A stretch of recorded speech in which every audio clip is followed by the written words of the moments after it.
คุยสีกระมังตัวดนะสหิตเรศขุนตาขีบโนให้บตารกดีนิ่งทงสิงสินามากินุปีไม่โลลักปะอดุกะมามาเลยบักสีนิ่งปะคราวาลักปะนุปีโลนบันนิปานะใครต้องงงจะสุมาบุกเชียงไว้อดุนมารมวยรักันดางาสิมณีปูร์กีMLAมินิสเตอร์สิงนุปีโลนบังอาตานีมัจจิลานีลงบังอาตานีให้บ่าววัพมตัวไอ้ทำจารมเกแต่เสียงเมื่อกี้ให้ระกดีงาสิงาใช้คีย์โน้ตแอดเดรสตปีกีบะ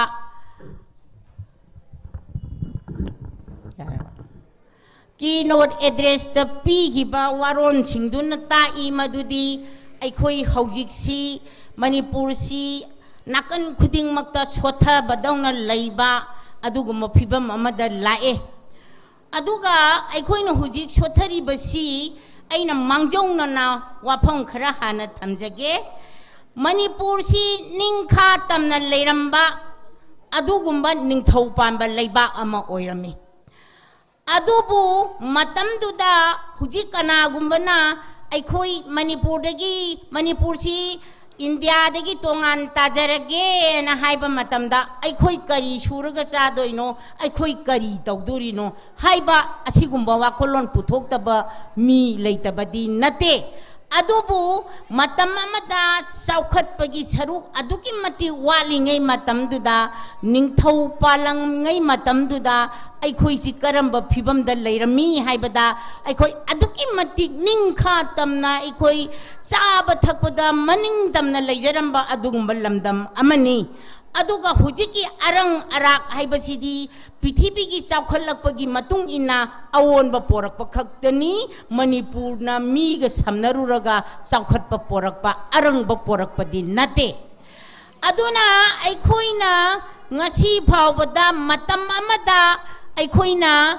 สิงอามาดีไอ้คุยกีไม่ได้ปังกันสิงมังงี้ให้ดนะ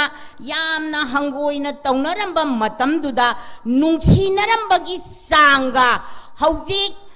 ไอ้คุยกี human rights กีมาตุงอินนาอามาดีมีให้บสิไอ้คุยมีนี่อีสับมาใน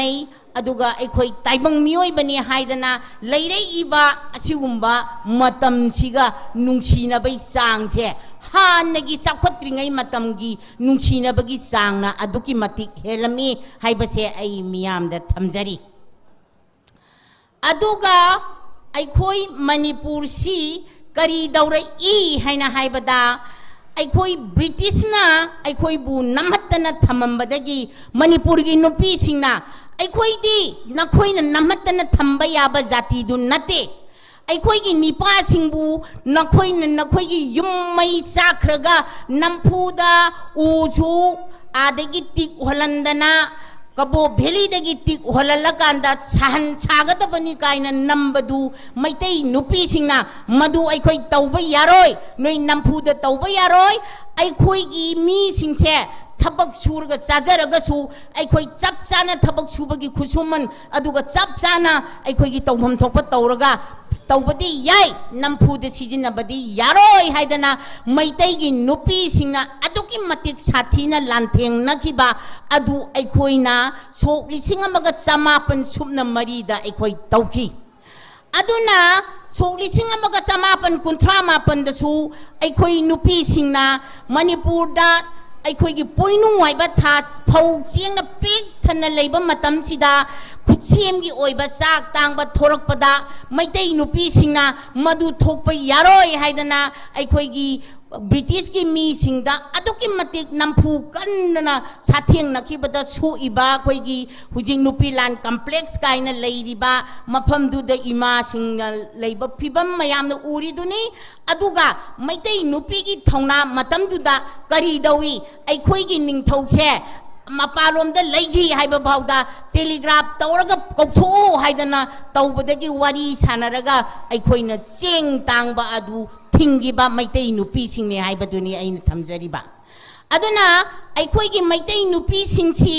กระไรเด็กเขารักปะเกให้บ่บูเฮกนิงทาวปาลิงไงไล่เกหักตักตะกี้ห้องน้ำไม่ได้นุปีสิงกีคุบัมอามาคงเนี่ยพัมอามาอดูมักเลยให้บ่ว่าพัมดูไอ้ทำจาเกอดูกะพิธีบิดา ꯑꯩꯈꯣꯏꯒꯤ ꯂꯥꯟ ꯁꯣꯛꯅꯔꯤꯕ ꯅꯨꯄꯤꯁꯤꯡꯅ ꯍꯧꯔꯤꯕ ꯏꯍꯧꯁꯤ ꯀꯩꯗꯧꯏ ꯍꯥꯏꯕꯗ ꯚꯣꯠ ꯊꯥꯗꯕ ꯌꯥꯗꯕꯒꯤ ꯊꯕꯛ ꯁꯨꯐꯝꯗ ꯄꯩꯁꯥ ꯌꯥꯝꯅ ꯄꯤꯗꯕꯒꯤ ꯌꯥꯝ ꯇꯣꯟꯅ ꯂꯩꯕ ꯐꯤꯕꯝꯗ ꯇꯧꯔꯛꯄꯗꯣ ꯃꯩꯇꯩꯗꯗꯤ ꯑꯗꯨꯒꯨꯝꯕꯗꯤ ꯇꯧꯔꯛꯈꯤꯕ ꯂꯩꯇꯦ तौबा खक्तबु हौजिक अखोइना नुपीसिंगना सोंथरमिबसे करिगी सोंथरमबगे हाइबबु मतम अमदा अखोइसे लाइरिक तंबा मांगी हाइदना तंबा चलुबा कांगबुदु अखोइना मांगी हाइना इंथोकपिबा लाइरिक तो पोरागा संगोई मचीदा थम्मगा इमुंगदा पुसलहंदबा अदुना निपाबुना यामना तुंगी युंबिरनी निपादी इमुंगी निंथौनी हाइदना तौरपना मरम ओइरकांदा नुपीगे निपागा थाकसे खरगरा हंदना लेरकपगी वाफम खक्तनी तौबा खक्तबु मणिपुरददी हौजिक्सी नुपी नुपा हाइबसे खाइबा सुन्या यादबा अदुगा थौना लिंजेन लेना चटकदोबा अदुगुमा लमदम अमा ओइरी अदुगा अखोइना हुजिक फम्मिबा मिफमसी करिगिनो हाइबा तारगदी अखोइगी सिन कुकीगा सु कुकीगना तांग अहुमदा मेगी तांग अहुमदा युम्मई थारगा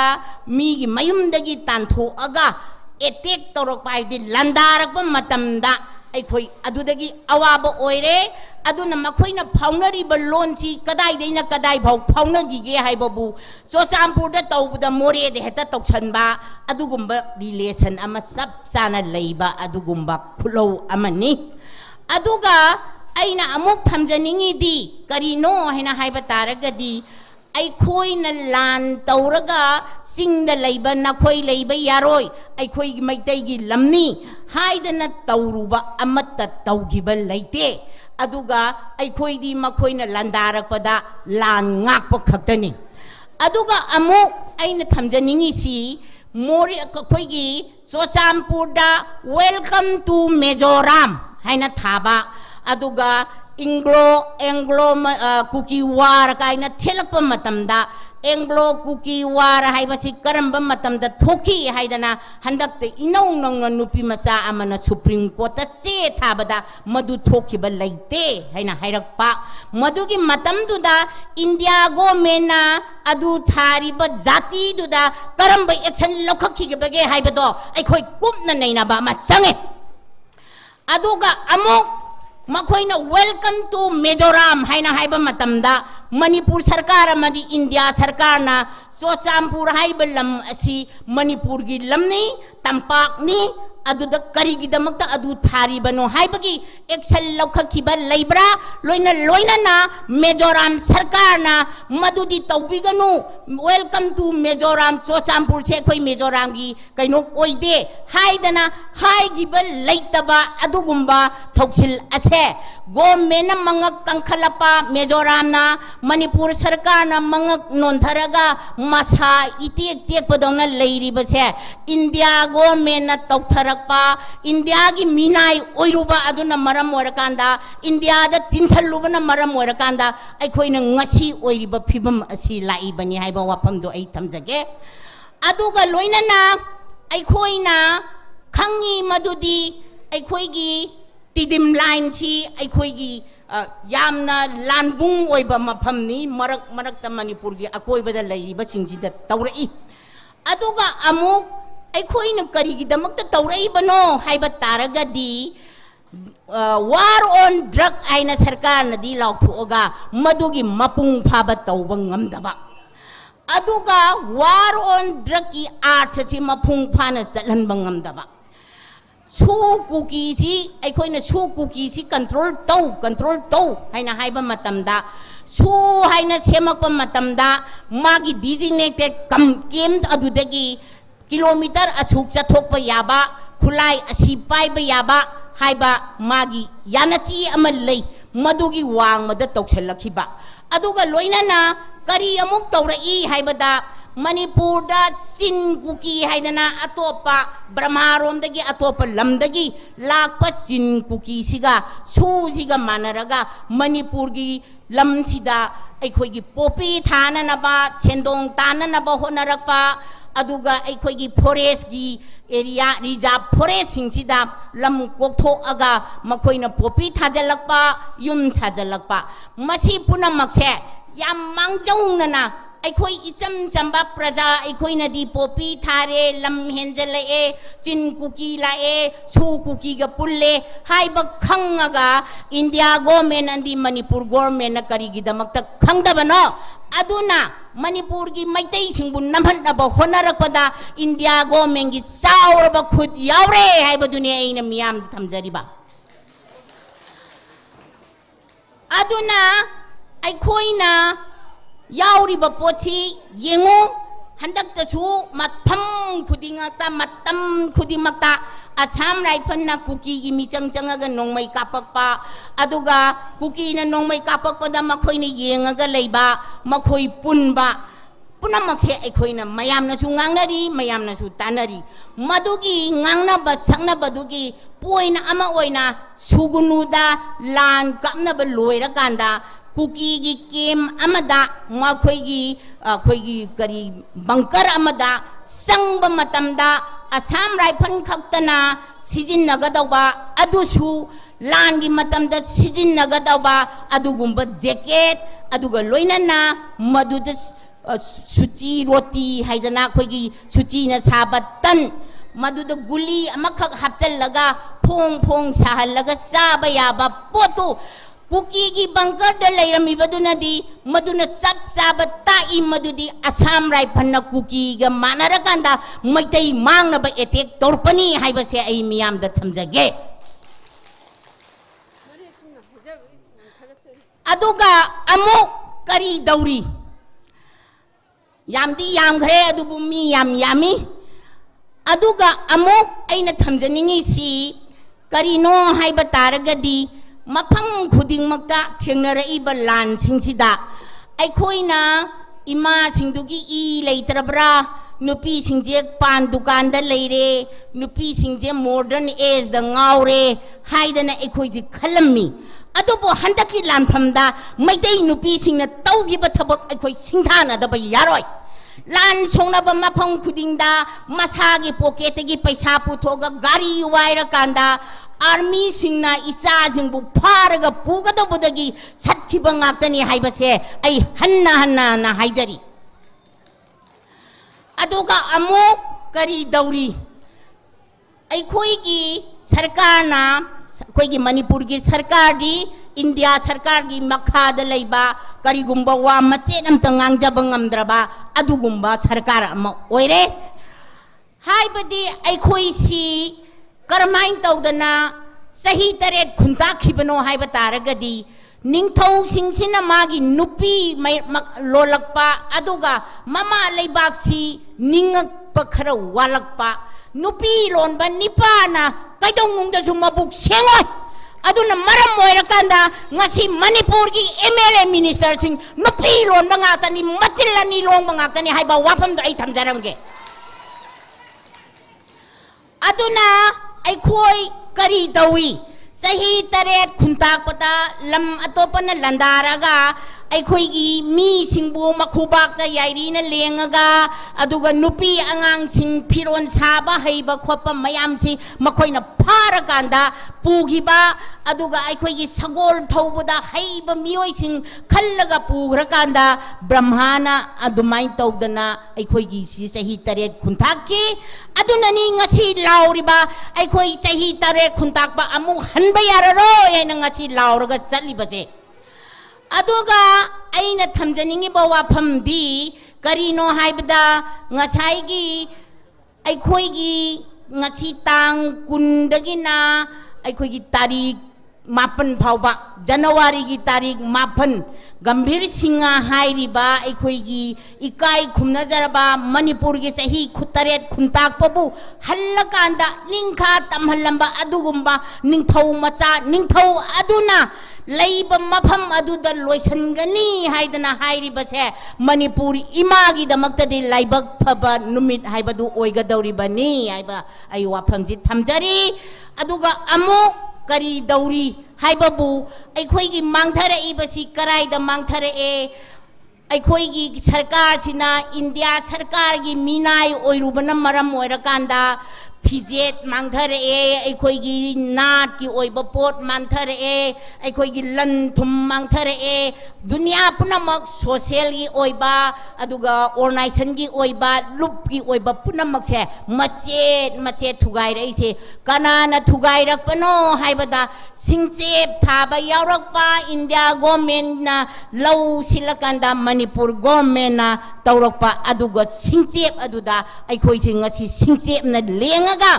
अखोइगी ब्रह्माना याइरीना खुबाक लेंगा पुबगुम अखोइगी थमोइसिदा अखोइगी वाखनजिंग सिंचेप थारकांदा हुजी इंडिया गवर्नमेंट अखोइबु पूरगा सत्ननाबो होनरिबा अमदी होनगे तौरिबा मयामसे अखोइ नुपी अमदु निपासिंगना मुन्ना खंगागा सिंचेप तु संगदनाबो होनमिनसी हाइबा वाफमसे आई थमजरी अदुगा अमु करी लेरी अखोई रिजर्व फॉरेस्ट तौरिबा मयामदु वार ऑन ड्रग ता मतम चाना थुगाई हौदबा मतम चाना पूरा पूरी तौहौदबा थिजित नाजित मयाम ममांगदा ngangbadadi फजदबा लोनी चित चाट तौरकांदा मीने अटैक तौरकपने हेंजनगिबना मरम मोइरकांदा ngasi अखोइसे सिगी फिबम सिदा लेरिबनी अदुना सरकार दी इंडिया सरकार ना मणिपुर की मैतैबु मांगनबो होनै हाइबसे मसी मयेक सेंगबो वाफमनी अदुगा मुक अइना थमजरीसी ngसाइगी बफर जोन अइना नावा याम हाइनगी अखोइ इसादसु हाई चीफ मिनिस्टर की चटपदा कुलदीप मसामक यावना आर्मी सिगी एरिया दा आर्मी थम्मी आर्मी सी परेंग थम्मी अदुना नकल अनि मक्ता छोकना दनबा पन्ना दनबा अखोइ तौई हाइबसे मदुदी थोक मोकी वारीनी लम अमता जात अमना लंदारा अगा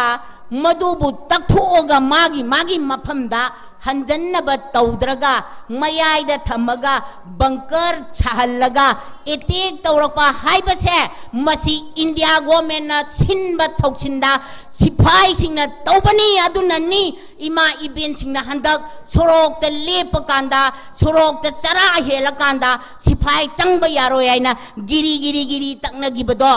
मदु इंडिया गवर्नमेंट गे मायोक त लेप अदुगुंबा थौसिल अमनी अदुगा अमुक ngसाइगी अखोई मिसिंग हेंगलसी हाइना हुजिसु लाउग्री मिसिंग हेंगल हनबसिदा सरकार ना इंडिया गवर्नमेंट की फैमिली प्लानिंग दा अंगांग अनि नत्रगा अहुम अदो अखोई मैतई सिंदी मदुगी कोक्तुदा अदुम लेरकांदा सरकार ना तौरइबसी अफब थौसिल अमनी खल्लकांदा अंगांग सि मसिंग यांकीदे तौबा खक्तबु अंगांग मसिंग यामद्रिबसी मैतई खक्तगी फैमिली प्लानिंग ला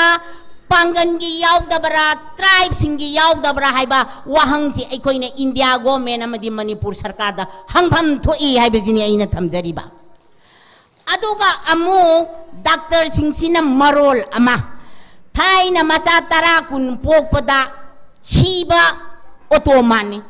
हुजिंगना अंगांग अनि पोकलकपदा operation ngakta hawbadagi pu obanina angang dudi ahum surukpado operation tawraga sigadara ina pakhatna dana ayambana operation da pu obanina angang masing handare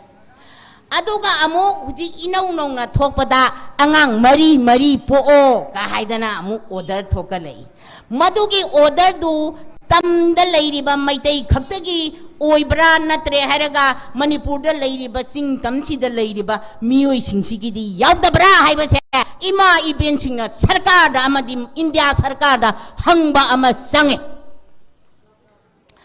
अदुगा अमु अखोइना करी दौरी रिजर्व फॉरेस्ट सिंगसी थुगाइरगा युम सारकपा मतम मी मसिंग हेंगलकपा मतमदा मखोइगी इंटेलिजेंस मयाम अमा लेरिबा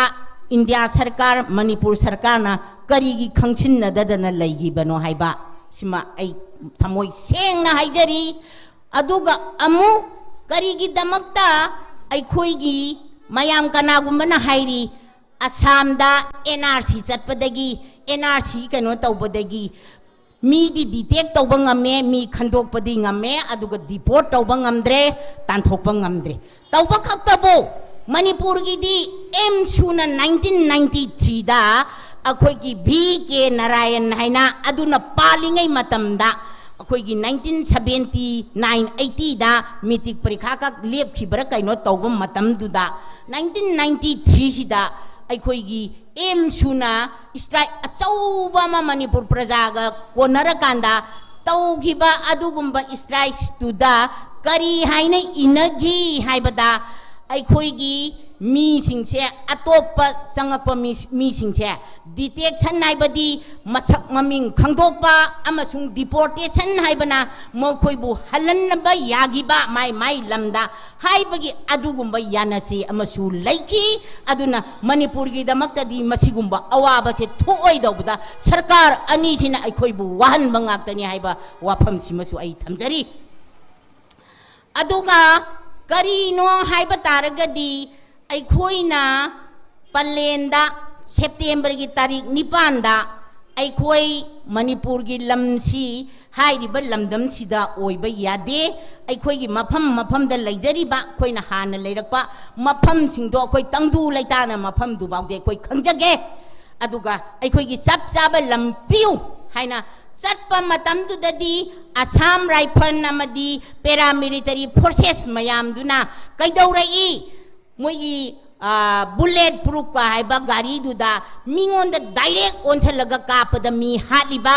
संगसलइबा मियोय सिंधु मई थारगा लबर बुलेट कापगा टियर गैस कापकांदा मधु पुनमक तांखाइदना शांति ओइना इंथोरअगा अशोक अपन मयाम यावरिबा असी अना मयाम यावरिबसे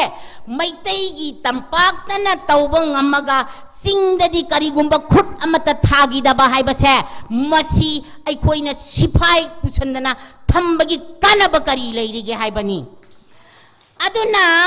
कानद्रबा सिपाई लिसिंग हुंफु अमदी हुजिक हेंजलपा लिसिंग कुन्नमगा हेंजलगा लिसिंग मरिफुजे मणिपुर की साब तांगनबा मणिपुर की इज्जत सोकनबा नुपी अंगांग द नत्तब मियेंग यंगनबा अदुगा मखोइने यानबा मीसिंगा सौरौ मौरौनरगा हिंगनबगी पॉलिसी नतना मैतै अमदी मणिपुर कनबगी आशा लैते हाइबा वाफमदो आई थमजरी अदुगा अमु करी तौबा ताई सिपाही सिंसिना बॉर्डर दगी चंगकपा सिपाही सिंधु मखोइना येंगदबा नोंमै कापकपदा मखोइना हंदबा हाइबसे अखोइना ब्रिगेडियर अमु उनबा मतमदा करिगिनो नोइना नोंमै कापत्रिबा हाइना हाइबा मतमददी काउंटर इंसर्जेंसी की ऑर्डर थोकते अदुना अखोइ काप ngamde सिनी अदुनदी अमुक ममांगी वारी पुसंजरके अखोइगी नहारोन सिंह निंखा तमना लैरंबा लैबाक अमा निंखा तमनबा अमुक लांथेंनबा याय मदु तानबा याय मदुगी प्रोटेक्शन तौनबगीदमक्ता खुलाई पाइबा याय हाइदना इंटरनेशनल लॉ ना मालेमगी ओइबा आइना अमदी डिक्लेरेशन ऑफ ह्यूमन राइट्स ना पीगिबा मतमदुददी मणिपुर से मसाना निंखा तंबा लाकपनिना हंजनबा याय हाइबा मालेमगी ओइबा आइना मा लैबनिना काउंटर इंसर्जेंसी की ऑर्डर थोकचलगा अपस्पा थमजलकामदा मणिपुर की ममन यामलबा इसा मयाम हाथिबसे मसी सरकार अनीसिना हाटपनी हाइबसी आई थमजगे अदुगा मु हंदकी लानसिदा प्रजा मिचम खरनदी समझबा खंजदबा अगुंबा अपंग खरनदी कहींनोने हंदकी नहारोन अमता थोलखिद्रे कैदौरजानो अखोइगी नहारोंदी सिंगद ओइरो तमद ओइरो लैबा यादनबा हाइना सिपाई सिंजिना नैरगा तांथोखरबनिना अदु लानगी मफमदु यौननबा हाइना मखोइना लाकपा मतमदा था अमा फानिंगचि चंगी अदु ममांगदा अखोइगी वॉलंटियर सिंह अरामबाई मयामसिना अखोइ ngakhi तौबा खक्तबु हुजिक ngasi ngarang thokiba arambai wathok tusu अखोइ ngasai point khara pinagre aduna adu oidaragasu haujikti अखोइ ge thoklaiba isa issue singsi ada kukina gari load ahum khulai makhan makhan pusan badana करीगुंबी अमा फावबा थिंगबा ngamdaba wa ngang ba ngamdaba action lawba ngamdaba India government Manipur government aduga ꯑꯩꯈꯣꯏꯒꯤ ꯏꯆꯥꯁꯤꯡꯁꯤꯅ ꯈꯨꯠꯂꯥꯏ ꯂꯩꯇꯗꯅ ꯚꯣꯂꯨꯟꯇꯤꯌꯥꯔꯁꯤꯡꯁꯤꯅ ꯃꯥꯒꯤ ꯑꯩꯈꯣꯏꯒꯤ licence gun ꯑꯗꯨꯗꯒꯤ ꯁꯤꯐꯥꯏꯁꯤꯡꯗꯒꯤ ꯈꯔ ꯂꯥꯛꯇꯅ ꯈꯣꯠꯇꯅ ꯇꯧꯕꯗꯨꯅ ꯄꯨꯈꯠꯂꯛꯀꯗꯕꯅꯤ ꯍꯥꯏꯗꯅ ꯑꯣꯔꯗꯔ ꯍꯦꯛꯇ ꯊꯣꯛꯄ ꯆꯤꯡꯒꯤ ꯈꯨꯠꯂꯥꯏ ꯃꯌꯥꯝꯗꯨꯅ ꯀꯗꯥꯏꯗ ꯊꯝꯃꯤꯅꯣ ꯍꯥꯏꯗꯤ ꯃꯌꯦꯛ ꯑꯝꯇ ꯁꯦꯡꯗꯕꯁꯦ ꯀꯔꯤꯅꯣ ꯁꯤꯅꯤ ꯑꯗꯨꯒ ꯑꯃꯨꯛ ꯃꯣꯏꯒꯤ ꯆꯤꯡꯗꯒꯤ ꯃꯤꯅ ꯀꯥꯞꯊꯔꯛꯄ ꯃꯇꯝꯗꯗꯤ ꯌꯥ ꯀꯥꯔꯒ ꯁꯤꯔꯣ ꯍꯥꯏꯕ ꯑꯗꯨꯒ ꯑꯩꯈꯣꯏꯒꯤ ꯃꯤꯅ ꯆꯪꯉꯒꯅ ꯀꯣꯝꯕꯤꯡ ꯑꯣꯄꯔꯦꯁꯟ ꯇꯧꯅꯤ ꯍꯥꯏꯗꯅ ꯄꯨꯡꯀꯣꯏ ꯀꯣꯏꯁꯜꯂꯒ ꯏꯃꯥ ꯏꯕꯦꯟꯁꯤꯡꯅ ꯒ꯭ꯔꯨꯞ ꯆꯜꯂꯒ ꯀꯜꯂꯛꯈꯤꯕ ꯍꯥꯏꯕꯁꯦ ꯃꯅꯤꯄꯨꯔ ꯏꯃꯥꯁꯤꯡꯒꯤ ꯃꯅꯤꯄꯨꯔ ꯅꯨꯄꯤꯁꯤꯡꯒꯤ ꯇꯉꯥꯏ ꯐꯗꯅ ꯃꯅꯨꯡꯗ ꯌꯥꯎꯔꯕ ꯏ ꯑꯗꯣ ꯐꯨꯗꯣꯔꯛꯄꯅꯤ ꯑꯗꯨꯅ ꯏ ꯑꯗꯣ ꯃꯇꯝ ꯆꯨꯞꯄꯗ ꯂꯩꯁꯤ ꯍꯥꯏꯕ ꯋꯥꯐꯝꯁꯦ ꯊꯝꯖꯔꯤ aduna ꯑꯩꯈꯣꯏꯅ ꯀꯔꯤꯒꯤꯗꯃꯛꯇ ꯑꯩꯈꯣꯏ ꯑꯁꯨꯛ ꯌꯥꯝꯅ ꯋꯥꯔꯤꯕꯅꯣ ꯀꯔꯤꯒꯤꯗꯃꯛꯇ ꯑꯩꯈꯣꯏ ꯇꯪꯗꯨ ꯂꯩꯇꯥꯗꯔꯤꯕꯅꯣ ꯍꯥꯏꯕ ꯇꯥꯔꯒꯗꯤ ꯏꯟꯗꯤꯌꯥꯅ ꯑꯩꯈꯣꯏꯕꯨ ꯏꯟꯗꯤꯌꯥꯅꯥꯏꯖꯦꯁꯟ ꯇꯧꯔꯒ ꯄꯨꯡꯃꯥꯡ ꯃꯥꯡꯍꯜꯂꯒ ꯃꯩꯇꯩ ꯍꯥꯏꯕ ꯖꯥꯠꯁꯦ ꯂꯩꯔꯝꯃꯤ ꯍꯥꯏꯕ ꯀꯥꯎꯅꯅꯕ ꯑꯗꯨꯒꯨꯝꯕ ꯄꯣꯂꯤꯁꯤ ꯂꯥꯛꯄ ꯑꯗꯨꯒ ꯑꯩꯈꯣꯏꯒꯤ ꯔꯨꯜ ꯍꯥꯏꯕꯁꯤ ꯑꯥꯏꯟ ꯍꯥꯏꯕꯁꯤ ꯃꯤꯅ ꯁꯦꯝꯕꯅꯤ ꯃꯤꯅ ꯂꯧꯊꯣꯛ ꯂꯧꯁꯤꯟ ꯑꯗꯨꯝ ꯌꯥꯕꯅꯤ ꯇꯧꯕ ꯈꯛꯇꯕꯨ ꯆꯤꯡꯗꯅ ꯑꯥꯏꯟ ꯑꯃ ꯇꯝꯗꯅ ꯑꯥꯏꯟ ꯑꯃ ꯆꯤꯡꯗ ꯑꯩꯈꯣꯏꯅ ꯀꯥꯕ ꯌꯥꯗꯦ ꯂꯩꯕ ꯌꯥꯗꯦ ꯂꯩꯕ ꯌꯥꯕꯗꯨꯅ ꯚꯔꯥ ꯅꯣꯡꯂꯥꯗ ꯂꯩꯔꯒꯁꯨ ꯄꯔꯃꯦꯅꯦꯟ ꯑꯣꯏꯅ ꯂꯩꯕ ꯌꯥꯗꯕꯒꯤ ꯋꯥꯊꯣꯛ ꯇꯧꯕ ꯈꯛꯇꯕꯨ ꯑꯁꯥꯝ ꯔꯥꯏꯐꯜꯅ ꯃꯣꯔꯦꯗꯒꯤ ꯈꯔ ꯍꯥꯏꯒꯠꯂꯛꯄꯗ ꯂꯝ ꯑꯆꯧꯕ ꯑꯃ ꯂꯩꯔꯀꯥꯟꯗ ꯐꯥꯝ ꯇꯧꯔꯀꯥꯟꯗ ꯃꯗꯨꯗꯒꯤ ꯇꯥꯟꯕ ꯄꯩꯁꯥꯗꯨꯅ ꯃꯈꯣꯏꯒꯤ ꯂꯝꯗ ꯊꯥꯗꯣꯛꯄ ꯍꯥꯏꯕꯁꯦ ꯃꯅꯤꯄꯨꯔ ꯁꯔꯀꯥꯔꯅ ꯃꯗꯨꯗꯤ ꯌꯥꯕ꯭ꯔꯥ ꯍꯥꯏꯕꯁꯦ ꯑꯩꯈꯣꯏ ꯃꯌꯥꯝꯅ ꯍꯪꯒꯗꯕ ꯋꯥꯍꯪ ꯑꯃꯁꯨ ꯑꯣꯏꯔꯤ ꯑꯗꯨꯒ ꯑꯃꯨꯛ ꯃꯗꯨ ꯃꯐꯝꯗꯨꯗ ꯀꯣꯝꯂꯥꯒꯤ ꯐꯥꯝ ꯇꯧꯗꯅ ꯄꯨꯝꯅꯃꯛ ꯊꯥꯔꯤꯕꯅꯤ ꯑꯗꯨꯒ ꯑꯃꯨꯛ ꯀꯛꯆꯤꯡꯒꯤꯗꯨꯗ ꯆꯥꯎꯔꯕ ꯂꯝ ꯑꯃ ꯑꯁꯥꯝ ꯔꯥꯏꯐꯜꯅ ꯂꯩꯁꯤꯟꯗꯅ ꯇꯧꯕ ꯃꯇꯝꯗꯨꯗꯗꯤ ꯑꯩꯈꯣꯏꯒꯤ ꯂꯝꯁꯦ ꯃꯌꯥꯡꯗ ꯈꯔ ꯌꯣꯟꯊꯣꯛ ꯑꯃꯗꯈꯔ ꯌꯣꯟꯊꯣꯛ aduna aikoi se kari phibam da leiri bage haiba se aikoi gi sarkar na sukhang khangbi daba aduga khare he tauraga khare he phuba khare he tauraga khare he kaino tauba jail de he thamjan ba asumain sum tauraga makhoi gi vote kana bagi damakta di moina sengbat ni ba party sema kanda vote ki damakta mi sengbat pa haiba se masi miyam na khangnaraba wapham ngaktani aduga amuk aikoi maira paibi singse amatta oina mapung phana strike tawdana manipur gi ima sibu kannana bo hona bada thauna lingjen leinamba ima iben singdu kari daure mamai dadi sarkarna aikoi noi unabagi thong launa hangi kaina kauraga ima iben singjida oida pada ba point khara pisalaga ima iben singjidi chummane ne halakanda ngasai gi mathongna maringjen leina ngakjaramba leibak ado mayumda chatlaga leibagumba paisa khara pitharaga khara tota tauraga leinana bagi policy sanarakpa mayam se aikoi loina ba khangminasi aikoi hingminasi aikoi gi tangai phadana tawdaba yaba daba thabak singse tawminnasi haiba wafam doi imai ben sing isa isu sing da thamjari aduna manipur gi nipa singsi armed forces special power act na mangak loina lekthadana leiraba adugumba nipa singse mama amadi machan machi macha mayam sina sogolakanda manipur imagi aikoi gi pari di hingdaba yade mating leina thabak tawgadabani aikoi leiri haidana aikoi ima mayam nupi mayamna sogatpa ama sange aduga amu kari dauri aikoina matam amadadi naharol laibasida aikoina naharol haibase moina di terrorist haibani aikoina di terrorist nate masagi hak kanbani haina lawi matamduda aikoi gi sarkar sina police na army na